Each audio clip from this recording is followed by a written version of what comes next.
what we'll end up doing is directing questions and comments. I think Mansfield has that too. And any responses that you see will generate new FAQs. Okay. And that way our message Really? is unified, Right. The parent who reads narrowly focused, Okay. and doesn't raise, and it's okay to raise questions, but doesn't raise things that are It makes not, That's pretty petty. makes it clear, because you don't want to muddy the water. Right. Okay, I would like to call the Madison Local School Board of Education to order. We'll start with a pledge, and we have a flag. Oh. I pledge Allegiance to the flag of the United States of America and to the republic for which it stands, one nation, under God, indivisible, with liberty and justice for all. Roll call, please, Brad. Mrs. Melissa Walker, Here. Mrs. Cotterman, Here. Mr. Mosier, Here. Miss Amy Walker, Here. Mr. Wigton. Here. We need a motion to adopt our agenda. So moved. Second, Second. discussion. Roll call, please. Mrs. Melissa Walker, Or is it Mrs. Cotterman second or Miss? Amy. Amy. Okay. Miss Amy Walker, 4. Mr. Mosier, 4. Mrs. Cotterman, 4. Mr. Wigton. 4. We need to approve our previous board meeting minutes. So moved. Second. And we got Discussion. Okay. Roll Miss call. Miss Amy Walker, 4. Mr. Mosier. second. 4. Okay. 4. Good. Mrs. Melissa Walker, Or Mrs. Cotterman, 4. Mr. Wigton. 4. We have no presentation of certificates. We have any visitors that wish to address? Okay, seeing none. Committee reports, legislative. No anything? report. Okay. Athletic Board of Control, anything you want to say about that? We met this afternoon and we went over the fall, the record for the fall, the budget and stuff, what was the expenditures and things. We approved those minutes and introduced a proposed budget for 2023, the fall 2023 sports, and there'll be some increase slightly just because of the way things are going with the officials, but got all the information, all the reports, and it was a pretty nice report and well-ran meeting. Student representative comments.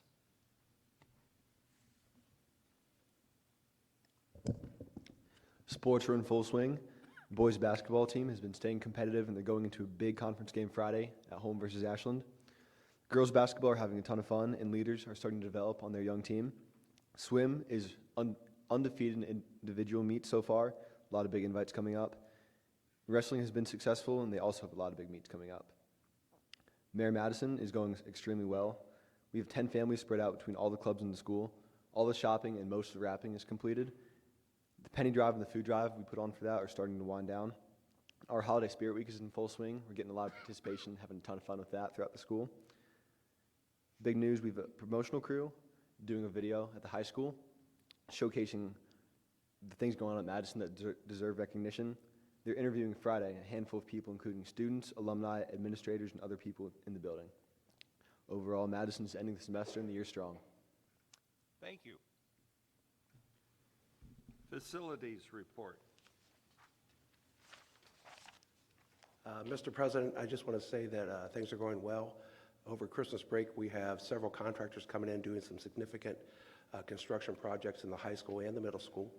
And other than that, tonight we have our strategic plan for facility improvements, and I'll defer the rest of the comments to that group. Thank you. Okay, thank you. Board Policy Committee, No report. Student Achievement. Okay, so I'm going to start with the Career Center.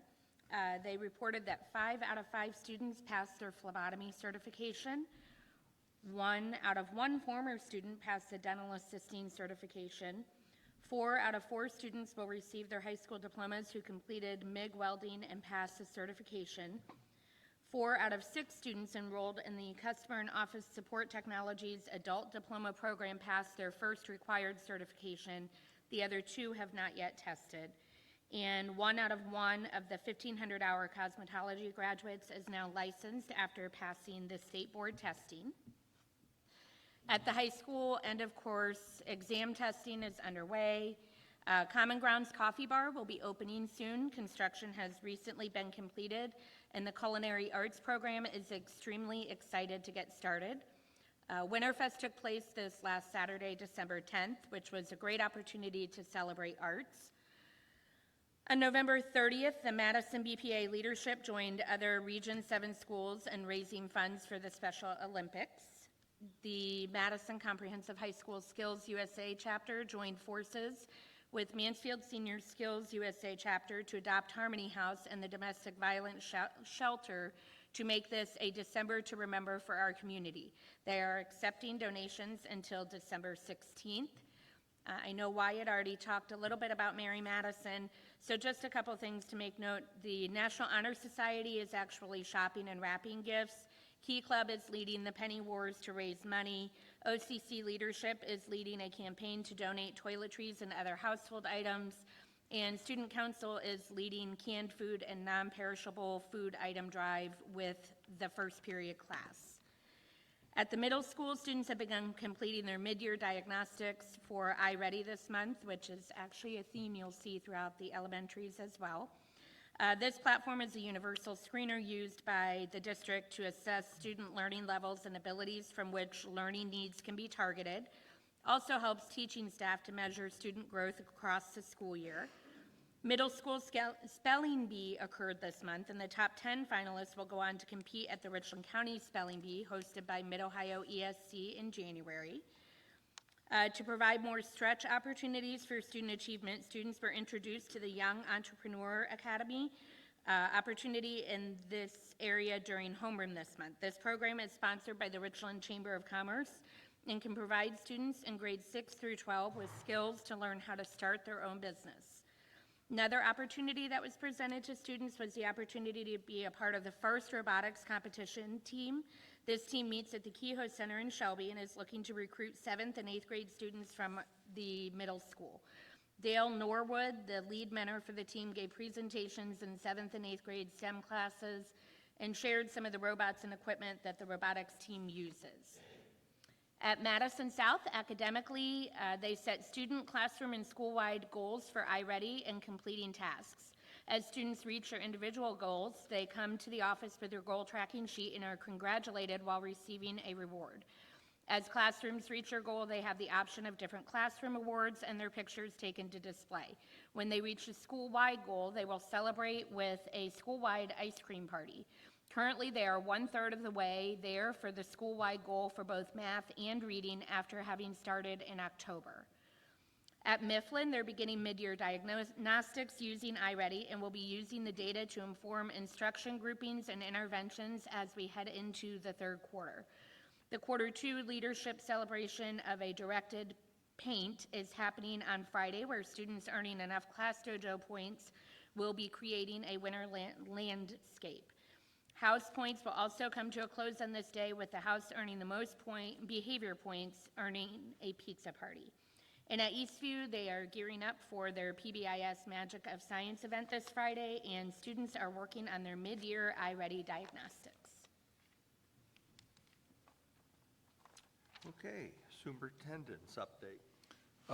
We are winding down here to the end of the second 9 weeks, which that will conclude next Tuesday, and we will go on break for 2 weeks. And it's hard to believe, but we are almost to the halfway point in the school year already. And we are kind of limping along a little bit to get to that point. We've had a lot of illness in the buildings. However, I think everybody's done a great job of working through that and being able to stay in school and not have to close. But we've had up to 28% of absenteeism in one building at one time. So looking forward to everybody getting healthy over Christmas break and getting back here to start the new year. Just want to echo a couple things that have already been said, and I know I saw several of you at Winterfest this weekend. And I just want to be very complimentary of all of the music teachers who had a part in that, as well as the art staff. That's a really great day and a really great showcase of our arts here at Madison, and they all did a great job. Also, want to commend everybody and all of the work and donations that are going into Merry Madison Christmas. I think that is reflective of the caring and generosity that we have in this district. And when I say that, I don't just mean staff, it's students, it's parents, it's businesses, and everybody coming together to make a nice Christmas for some families that may not have had such. There's 10 families and 24 children that are impacted by that, with things being donated to those families, including gifts, clothing, gift cards to get groceries and gas, boxes of food and household items, winter clothing, stocking caps, and gloves, and then cookie trays, books, and board games, and many other things. So I just want to thank all of the groups and individuals and the entire community for contributing to that. That's a great cause, and we really appreciate being able to help families at this time of year. And that concludes my update. Okay, thank you, Rob. Next, we have Mr. Muro and Mr. Keppel. Good evening. We are halfway through the school year. To echo what Mr. Peterson said, and it's hard to believe we are there already, but this gives us a nice chance to review what we've done so far this school year and to set some guidance here for where we'll be as we go through the rest of the school year. As we go through our presentation, just special thanks ahead of time to Mr. McVicker and Mr. Strom as they help support us with technology and help us put these presentations together and present them here for you tonight. Building off of what Mr. Chris said, there is another presentation this evening, so I'm going to briefly go through these 7 things here in regards to where we've been this school year and where we are going. So just to go over the report card and just to put things in a holistic approach here. So as you can see, there are 20 different tests across the district that we are committed to making sure we complete each year as part of the district report card.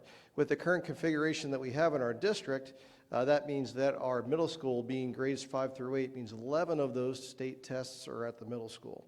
So we recognize the importance that we contribute to the district report card, and of course we take seriously all the preparation we do with our students to make sure that we can contribute not only a good building report card, but a good district report card as well. Speaking of the report card, going more into it, as you know, House Bill 82 did change the way that the report card is designed. It used to be an A through F report card. Now it goes by stars. So for the middle school, we have achievement, progress, and gap closing. As you see the other presentations here during the course of the school year from other school administrators, they'll be able to show you 4 different areas.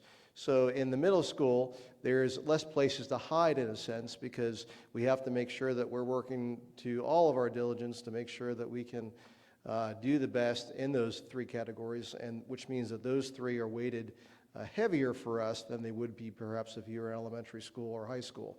So we're happy to say that in achievement, we scored 3 stars, meaning we met state standards in academic achievement. In progress, we had significant evidence with 4 stars that the school exceeded student growth expectations. And then gap closing, we achieved 5 out of 5 stars, indicating that we significantly exceeded state standards in closing education gaps.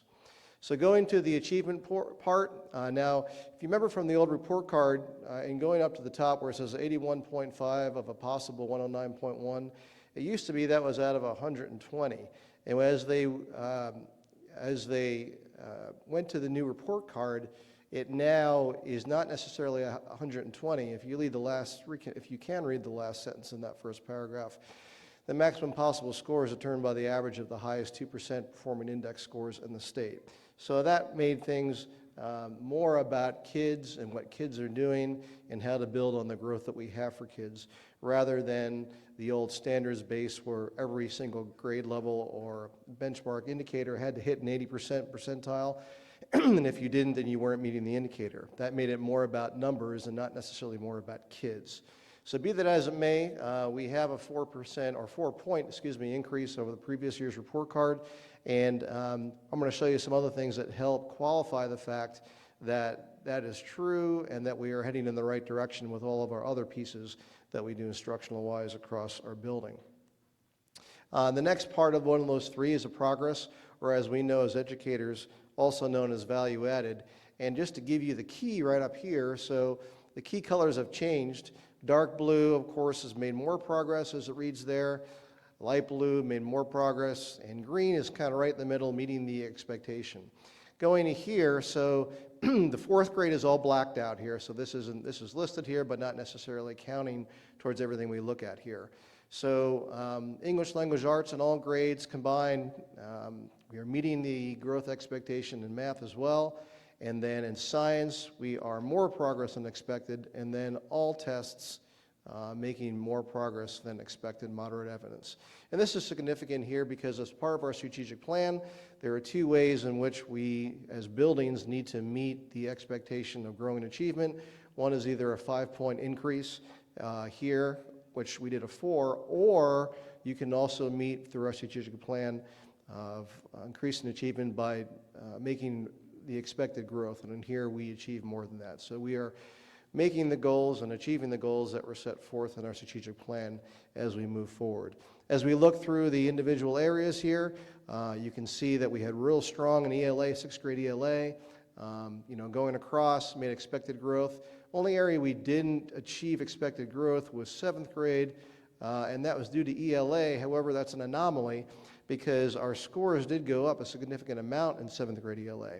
But the way that they calculate value added is they take a bell curve, they look at the average of the bell curve and how far it's moved across the state, and then even if you've improved, if you haven't improved a certain amount, they don't show that you've made the progress that was needed to be made to be at the expectation. But we are trending in the right direction and are improving in our ELA grade for 7th grade. Moving on, our gap closing, which was our strongest area, just to show you how gap closing works. What the state does is look at all the different subgroup areas. I'm going to go around here because these are the same as this over here. But these are the different subgroup areas as by the different colors. And what the state does is sets goals for you in each one of those areas. And so the red dots are the goals that the state has said. And then where the line ends here and the numeric value is where we achieved. So you can see that we achieved farther beyond the goals set for us in all those different areas, thus achieving the gap closing and achieving the 5 stars with the exception of students with disabilities. So that continues to be an area that we work to improve in. And then the question, of course, is what is your compiled rating? Now this year's report card does not show the compiled rating of what each school district or what each school building does. There is a special formula for that, and there was recently a professional development held at the ESC with State Sport Team 7, and they showed us how to calculate that to give us an idea of where we're at right now in terms of stars. And it's not as easy as it would appear sometimes with report cards. You would think, you average the stars, but there's different formulas, as Mr. Grove had talked about at the last meeting. Now, sometimes you can seem to score all A's, but then get a B at the end. But in any case, we talked about the fact that we have the 3 areas, achievement, progress, and gap closing. There are component points that you get as far as what stars you earn. And then there's the weight that we talked about, how we're heavily weighted because we only have these 3 areas. So those things compounded gave us a complete rating of a 4-star building out of 5 stars. So we certainly had things to celebrate. I think it's real important to celebrate the achievements as you go, to keep the momentum forward, to constantly improve and grow as you go through the school year. And so to do that, or help us do that, we'll talk about partnerships here a little bit later, but we've been developing different partnerships with the different churches in the area. And so as we reviewed a report card at the beginning of the year in September staff meeting, Our partnership with the Mansfield Church of God has been one that we've developed. Rob Southold is the children's pastor there. He had organized, and this was a 7 o'clock a.m. meeting. He came in at 6:30. He had organized and prepared a lot of fresh baked goods, brought them in, and so our staff was very encouraged by that, and we were able to celebrate together and use that momentum as we started the school year. To build on that, even today, the Grace Fellowship Church in Mansfield, which is somebody else we partner with, they do our tabletop club here on Thursday evenings. They are also looking to provide encouragements to our teachers. So on this note, today our Grace Fellowship Church from the area came and brought cookies and treats to our teachers to help encourage those who go through the school year. So creating those partnerships in the community is real important, and as we work to continue to support each other. We talked about trending in the right direction. Our honor roll we were very happy with. At the end of the first 9 weeks, we had 277 students, which is 23 more than this time last school year. And it's important that our grades are also going in the right direction as what a report card tells us. For example, if your grades are going up, but your report card indications are not, that means that maybe the way you're grading students or assessing students in the school is a little bit off. You know, maybe it's based more on compliance when it needs to be based more on ability. So it's good to see that not only improving on the report card, but we're also improving in our grades, so things are correlating together, which means that we are academically healthy in the way that we're going. So what we usually do is students get donuts and juice, but we're changing that up a little bit this year. This time we wanted to recognize students more in front of students. So this is part of assembly where we have one scheduled at the end of each 9 weeks. And at this awards recognition, we had our whole school body in the gymnasium. We recognized, had all the students stand up for honor roll. We then recognized and we highlighted the importance of students getting involved in after-school activities, whether it be clubs and organizations that we have, like History Club or Builders Club, but also in athletics as well, because studies go to show that the more students are involved in school, the more successful they are. So we highlighted those things to help show students that those things are important. And then add a little bit of fun to it. We had a dodgeball tournament with students, and then there was a final dodgeball student versus teacher at the end. And the teachers did win, although they were accused of cheating. But you know, sometimes people are just sore losers. But moving on. So the other thing we're doing this year, and this is one of a couple of slides I also want to mention that Mr. Nelson was going to present tonight. He's our assistant principal, but he got sick to his stomach today because he doesn't like to speak in front of people. Sorry, that's a poor attempt at a joke. He actually is sick to his stomach, but it's because he actually is sick as part of the illness that's going around that Mr. Peterson described. So in any case, what we went to this year is a different approach to our PBS management. It's been largely, we've done PBS through tickets and through recognize our students meeting criteria. This time we decided to go online with it. We have the acronym RAMS, respectful, accountable, motivated, and successful. And as students demonstrate those things electronically, teachers can automatically give them points or RAM bucks, as we call them, throughout the day. They then have those RAM bucks that they can spend on different things or in class rewards or even to attend a PBIS incentive or a mid-quarter incentive. So this puts the students more accountable in that it takes the subjectivity out of it. So students, again, know that they're responsible for what they do, and they also understand more of when you do the right thing or what's expected of you, then good things will happen back to you, and you will have more privileges in life to choose those things. This also gives them an opportunity to think about how to budget, too, because, of course, some students, when they initially get their RAM bucks, want to spend them on different simple awards, forget that there's a long incentive at the end that they need to save for. So that's been a lesson in itself as well. I'm going to have Mr. Keppel come up, and he's going to talk a little bit about our partnerships and supports that we've been using in the community. Yes, this is simply a list of different partnerships we have when a student needs, some more mental health support or sometimes a discipline issue. We don't just want to give traditional school consequences. We want to have other resources that we use, including Catalyst, for some extra counseling. Casey is a local organization that we work with who does some character ed and some drug and alcohol counseling when needed with students. Family Life Services, we have life coaches that come into our building every day and meet with students for mental health issues or discipline issues. We work with the Juvenile Detention Center when, and file unruly charges against a student that continues to be disruptive at school.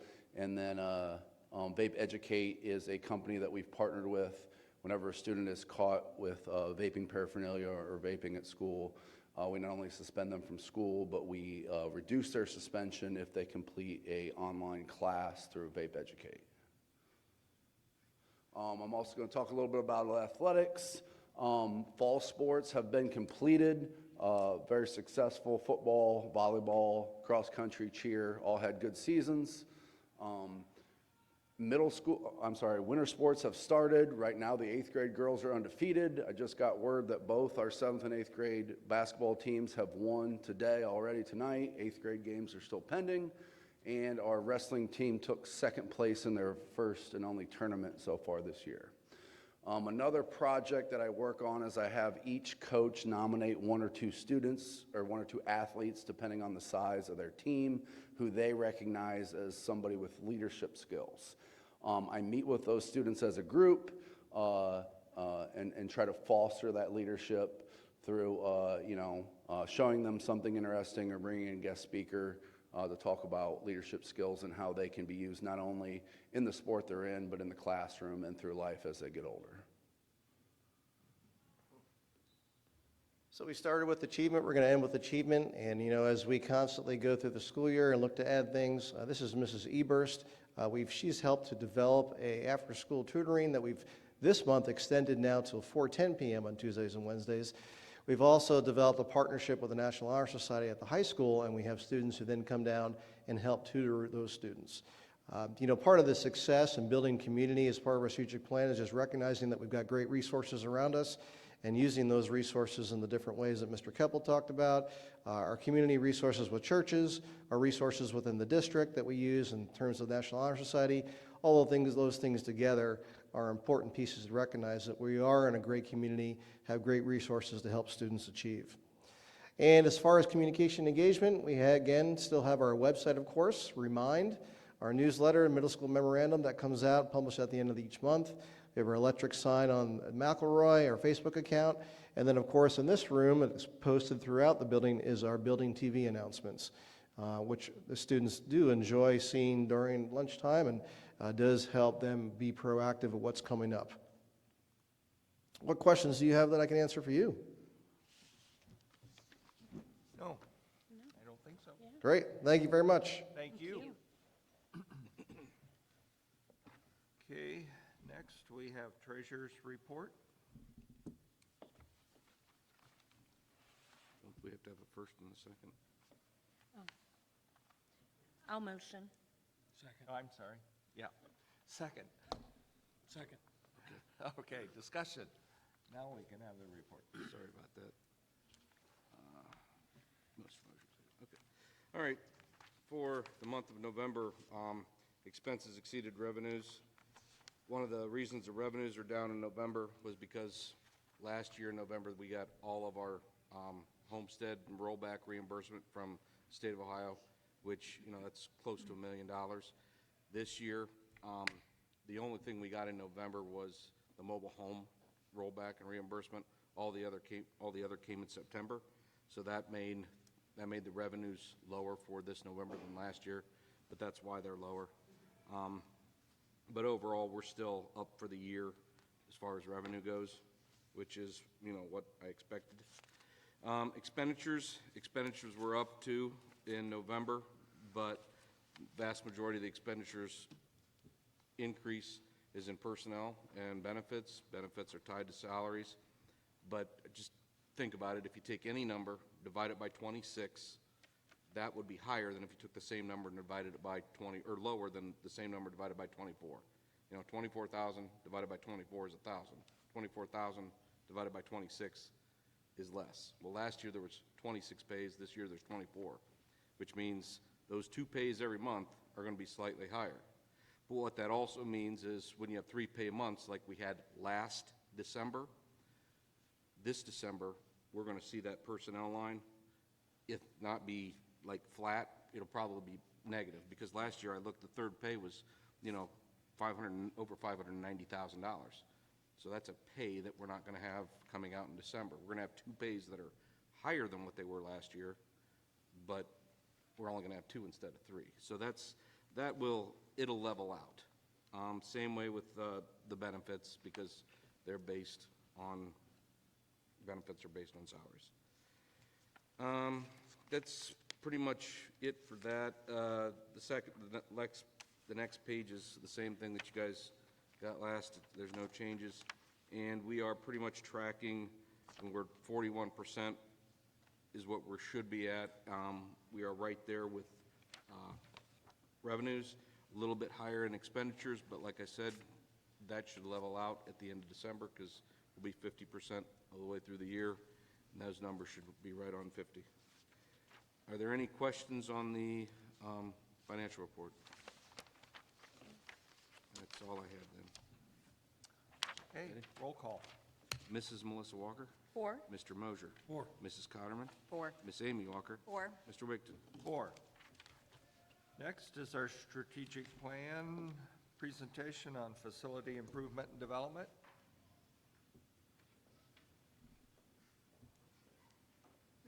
Good evening.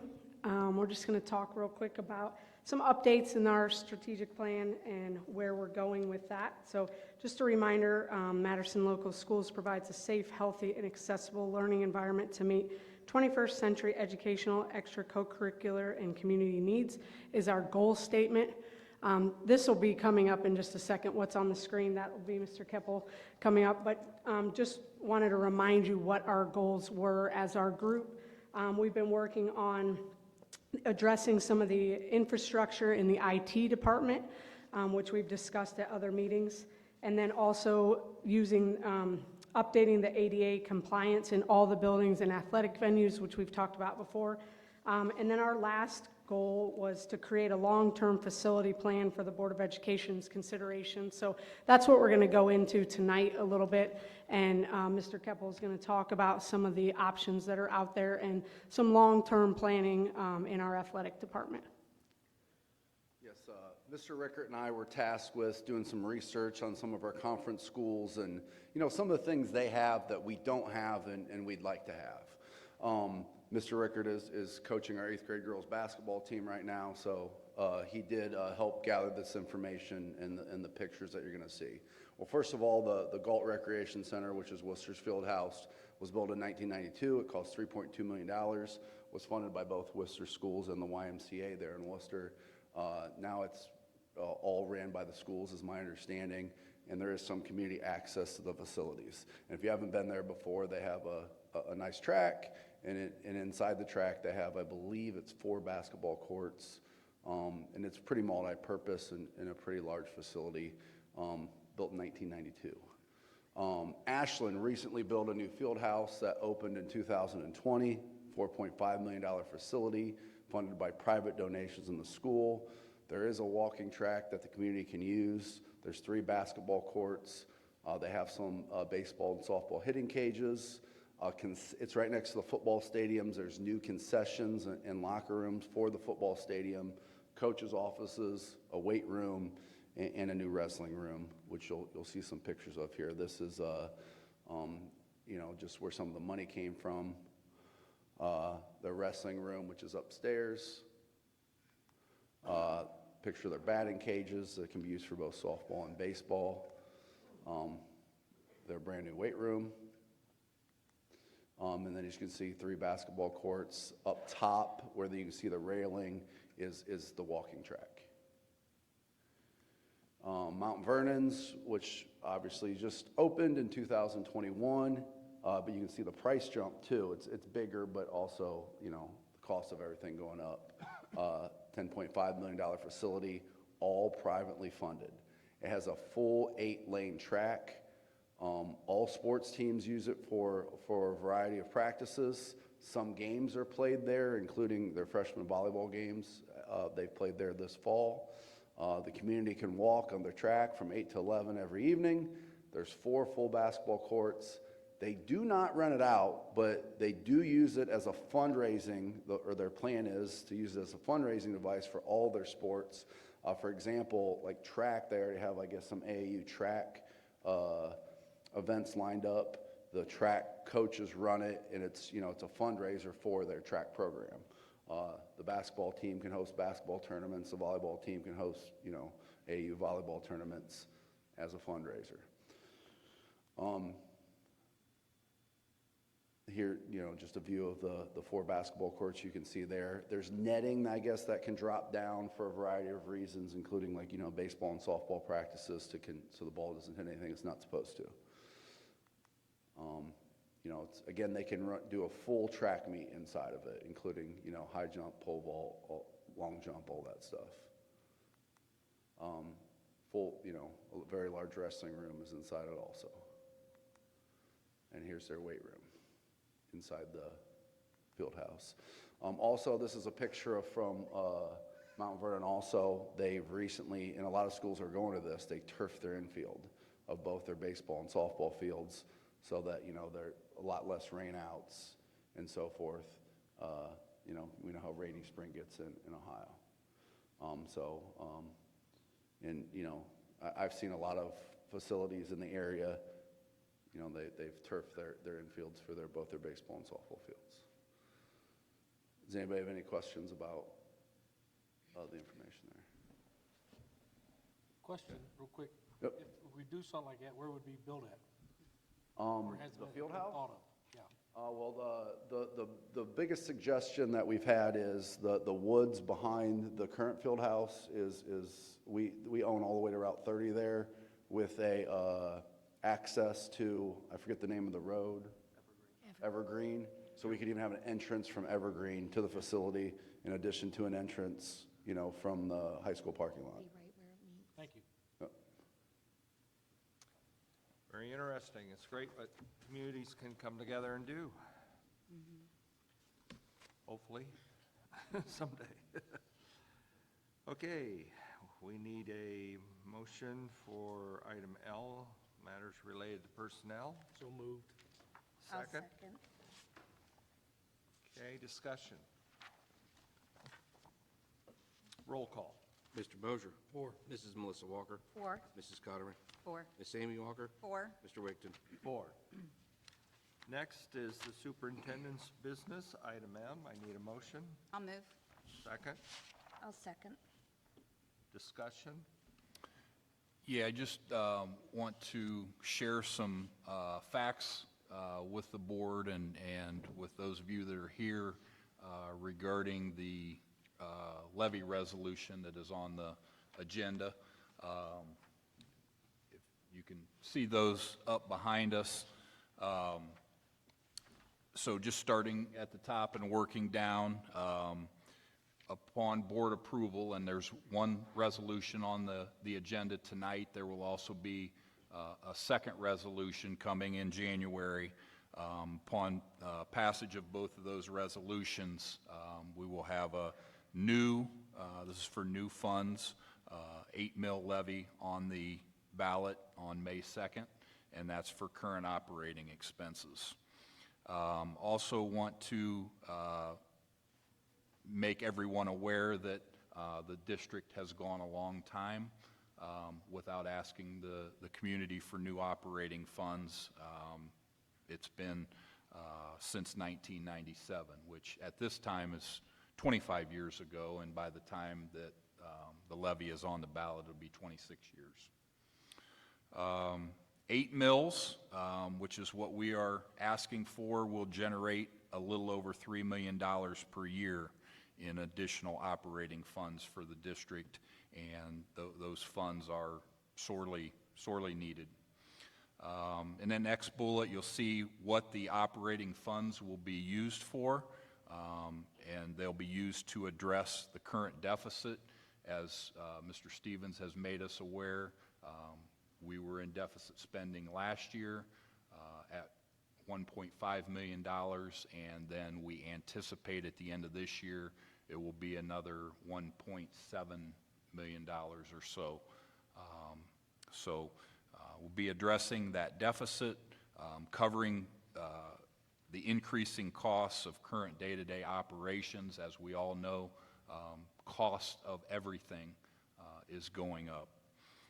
We'll continue to We want to continue to offer our students quality educational and extracurricular opportunities. I think that is definitely a strength of the district, of the opportunities that we have for our kids, and we want to maintain those opportunities at a minimum and potentially add to them. We want to continue to recruit and retain highly skilled teachers, non-teaching staff, and administrators. That is a significant portion of our budget, and it becomes tougher and tougher every year to recruit and retain staff just because of the shortages of employees that are out there. So we want to be very competitive with what we offer our staff. Want to provide our students with up-to-date, rigorous curriculum materials, technology, and other resources. We have, in just talking technology, when we send our students out into the next step in their life, whether it be college or the workforce or wherever, they have to have skills to do that. And we've gone to one-to-one Chromebooks. However, those won't last forever, and we're going to have to replace those, and that's expensive. So we're going to need the funds to do that. And then lastly, to maintain and care for all of our buildings. We just heard a facilities report to take care of our buildings, facilities, grounds, as well as our transportation fleet. If you flip it over to the other side, go to the next slide. What will 8 mills cost a homeowner in our district if the levy passes? If they have a tax valuation of $100,000, it will cost a homeowner approximately $23.33 per month, which I think is a real value. The tax valuation of a home, I just want to be clear on this because I think some people are misunderstand what the value or what the tax valuation is and think, okay, if I can sell my house on the market right now for $200,000, that's the valuation of it, and that probably isn't accurate. So anybody who is looking to find out what the valuation is on their home, I recommend that they go to the Richland County Auditor's website and they can do a search on there and find out exactly what the valuation of their home is, and therefore figure out what their increase in taxes will be. Going back to the 2000-2001 school year, I did some research on this, and we've reduced the number of employees in this district by 20% over the last 22 years. And people might wonder, well, why do you need new money? Haven't you made any cuts, or haven't you done anything to balance the budget without asking for additional revenue? And I think over the years, the district has been very good stewards of the community's monies, and we have tried to keep up with, we have lost enrollment over those years, and I think we've kept the employee, number of employees in line with the declining enrollment. And during that span, we've also dealt with an increase in the number of graduation requirements, which requires more staff, increases in special education requirements that requires more staff. In the last 3 years since the pandemic, the increased need in counseling, mental health counseling, which requires more staff. All these things, while we are cutting employees, we are needing to bring on additional employees due to these increased requirements and demands on the district. And then lastly, based on the most recent data from the Ohio Department of Education, which was fiscal year 21 data, our district receives a little over $4,000 of total property tax per student, while the average total property tax per student among all Richland County districts, the average is just under $7,000. So what does that mean? We are requiring less tax burden from our district and our community than the average is in Richland County. So again, it's been 25 years since we've been on the ballot asking for additional operating funds, and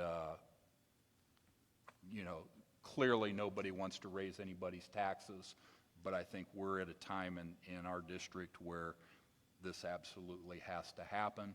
If it doesn't, we're going to have to make pretty significant cuts, and those cuts are going to cut into the opportunities that our kids have. Thank you. Our kids are worth it. Ready for roll call? Roll call. Miss Amy Walker, 4. Mrs. Melissa Walker, 4. Mr. Mosier, 4.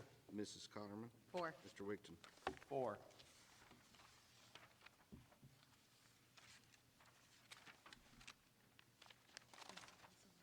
Okay, I see no visitors rushing to speak, so we'll move on to President's business. Our organizational meeting will be held Wednesday, January 4th at 6 o'clock. Our next regular board meeting will be announced after that meeting because that's when we set the agenda for the year. At this time, we need a motion and a second to appoint someone of us to be President Pro Tem to run the organizational meeting until the president is elected. I'll nominate Mr. Tim Wigton. What did she say? Second. Any other nominations? Who did the second? Who did you nominate? Miss Walker? Yeah. Mrs. Walker. Okay. Hearing no other nominations, any further discussion? Roll call then. Mrs. Walker was nominated. Amy nominated me. You got to talk louder. Sorry, I couldn't hear you. My hand and I forgot. I know, but I couldn't hear you. I had Yeah. bad hearing. Everything else going on. I would just wave. So Miss Amy Walker, 4. Mr. Mosier, 4. Mrs. Melissa Walker, 4. Mrs. Connerman, 4. Mr. Wigton. 4. Thank you, I think. One item I would like to just share with everyone, Doug and I are on the levy committee, and we have had our first meeting of the levy committee, getting started, organized with some of the folks who joined us the last time when we had the renewal. The committee has hired a company to work with us to promote the levy.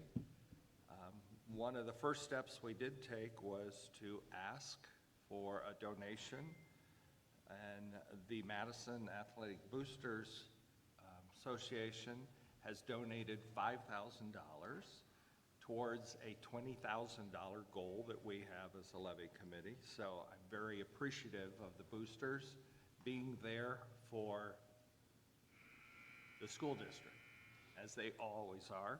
So that's a good thing. Doug, you want to share what the committee has also talked about doing? Yeah, we're going to host our first fundraiser on February 11th at the Eastbrook Center. It's going to be Madison Rams Levy Committee Monte Carlo night.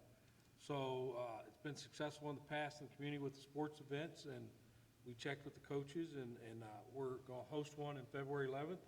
So we'll need plenty of support, but that'll be the very first meeting we'll have, or event we have for the fundraiser there officially.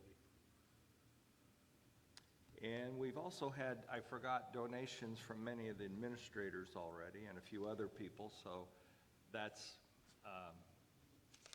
very helpful.